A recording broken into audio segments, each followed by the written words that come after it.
Hello friends, मैं Himanshu Tiwari.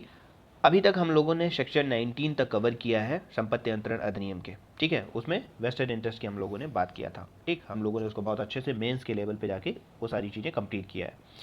Section 20 आज हम लोग देख लेते हैं। ठीक है, सेक्शन 20 बहुत ही ज़्यादा इंपॉर्टेंट है। जब भी आप सेक्शन 5 लिख रहे हो, 13 लिख रहे हो, 14 लिख रहे हो, ठीक है, जब भी ये आप लिख रहे होंगे तो आपको सेक्शन 20 का जिक्र जरूर करना होगा। अगर बिना इसके किए अगर आप आगे बढ़ जाते हैं तो ये माना जाएगा आपका आंसर जो है अधूरा रह गया है। ठीक है, इसलिए हम लोग को देख लेना इंपॉर्टेंट होता है। इसकी वर्डिंग क्या कह रही, हेडिंग है आजाद व्यक्ति अपने फायदे के लिए किए गए अंतरण पर निहित हित अर्जित करता है। कब? ठीक, कब निहित हित अर्जित करता है? निहित हित के बारे में हम लोग चूंकि सेक्शन 19 में पढ़ चुके हैं, होप आप लोग वो वीडियो देखे होंगे। अगर देखे होंगे तो ये चीज़ें समझने में आपके लिए आसानी होगी, क्योंकि आपको पता चल गया होगा निहित हित होता क्या है। ठीक है, तो यहाँ पे बात क्या की जा रही, जो अजात व्यक्ति है, जो अभी जन्मा ही नहीं है, वो जब उसके फायदे के लिए कोई प्रॉपर्टी ट्रांसफर की जा रही है, वो कहाँ ट्रांसफर की जाती है? सेक्शन 13 में। ठीक, सेक्शन 13 में वो ट्रांसफर की जाती है। अब क्या कहा जा रहा है, प्रॉपर्टी तो ट्रांसफर कर दी गई, लेकिन उसको उस प्रॉपर्टी में निहित हित वेस्टेड इंटरेस्ट कब से मिलता है, इसी के बारे में सेक्शन 20 में बताता है।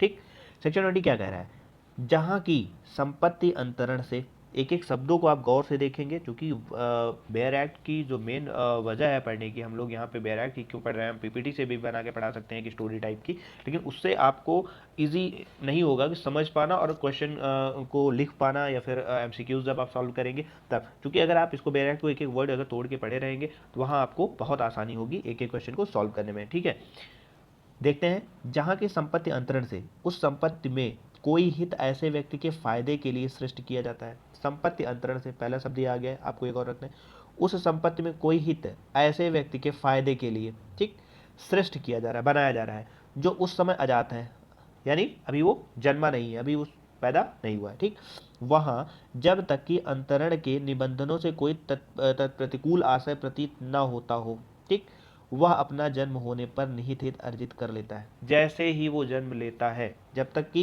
निबंधनों से प्रतिकूल आशय प्रतीत न हो रहा हो, ये इसको एक्सेप्शन में रखते हुए आप क्या कहेंगे, जैसे ही वो बच्चा जन्म ले रहा है वैसे ही वो वेस्टेड इंटरेस्ट पा जा रहा है, निहित हित अपना पा जा रहा है, यद्यपि उसे यह हक ना हो कि वह अपने जन्म से ही उसका उपभोग करने लगे।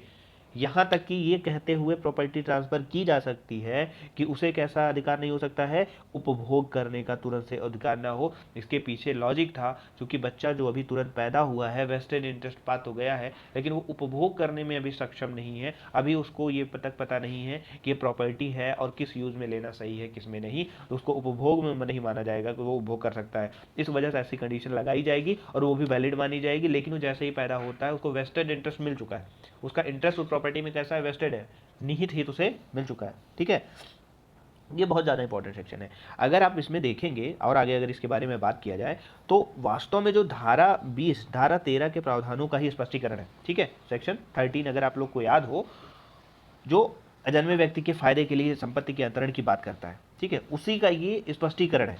अगर देखेंगे ध्यान से तो क्या कहा जाता है कि इसका स्पष्टीकरण 13 है। ये बात कैसे निकल के आई, देखो, धारा 13 में वर्णित शर्तों की जो पूर्ति होने पर अजात व्यक्ति जन्मते ही, जैसे ही पैदा होता है, निहित हित प्राप्त कर लेता है, भले ही उपभोग स्थगित रहे, भले ये कह दिया जाए प्रॉपर्टी का ट्रांसफर बाद में, जो प्रॉपर्टी का जो यूज है ये बाद में कर पाएगा, लेकिन उसका इंटरेस्ट उसमें तुरंत आ जाता है। ठीक है, एक अगर हम लोग देखें तो एक उदाहरण के तौर पे भी हम इसको समझ सकते हैं। अब मान लीजिए एक आदमी है, ठीक है, अपनी संपत्ति जो है बी को क्या करता है, जीवन पर्यंत के लिए दे देता है, कहता है बी जो है लाइफ टाइम उसको यूज करेगा। आगे क्या कह रहा है कि जीवन पर्यंत के लिए, तथा उसके बाद जो बी है, बी के होने वाले पुत्र जो कभी पैदा नहीं हुआ, मान लो एक सी पैदा होगा, ठीक, को करता है, ए प्रॉपर्टी का ट्रांसफर कर रहा है, किसे दे रहा है, बी को, लेकिन कैसे दे रहा है कि ये पूरा अपने जीवन तक इसका उपभोग करेंगे, लेकिन उसके बाद किसे दे रहा है, सी को दे रहा है, सी को दे रहा है। ऐसी स्थिति में जैसे ही सी का जन्म होता है वैसे ही जो सी है निहित हित क्या करेगा, अर्जित कर लेगा। ठीक है, जैसे इनका यहाँ पे तुरंत हित खत्म हो जाएगा, लेकिन इनको उपभोग करने के लिए जीवन पर्यंत दिया गया है। तो अब आप क्या देखेंगे कि सी भले ही उपभोग नहीं कर पा रहा, उपभोग कब कर पाएगा, बी के मृत्यु के बाद ही कर पाएगा।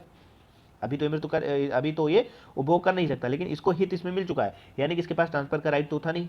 ठीक, इसके पास क्या था, सिर्फ ये जीवन पर्यंत इसका क्या करेगा, उपभोग कर सकेगा, लेकिन इंटरेस्ट किसे मिलेगा, मेनली सी को मिलेगा। ठीक है, चीजें समझ में आ रही है। अब आगे देखते हैं, सी के जन्म के बाद क्या कर सकता है, यदि बी वह बी से पहले मर जाता है तो संपत्ति बी की मृत्यु के उपरांत सी के उत्तराधिकारियों को जाएगी। ये भी याद रखिए आप। अगर मान लीजिए कि इसी के दौरान ये क्या हो रहा है, सी जो है मान लो जन्म के बाद बी से पहले ही मर जाता है।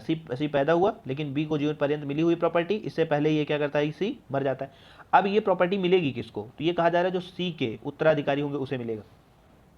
ठीक है, सी के उत्तराधिकारी। अब सी का उत्तराधिकारी कौन होगा, वो सक्सेशन एक्ट जब आप देखेंगे उसके अकॉर्डिंग ही ये सक्सेशन चलेगा। ठीक है, उसी के अकॉर्डिंग प्रॉपर्टी मूव करेगी। ठीक, एक चीज और हम लोग इसमें सेक्शन 20 में देखना इंपॉर्टेंट समझते हैं कि आजाद जन्मते ही निहित हित नहीं प्राप्त करेगा। इस पे क्वेश्चन बना देते हैं टेल क्वेश्चन की तरह कि आजाद व्यक्ति जो जन्मते ही निहित हित प्राप्त नहीं करेगा।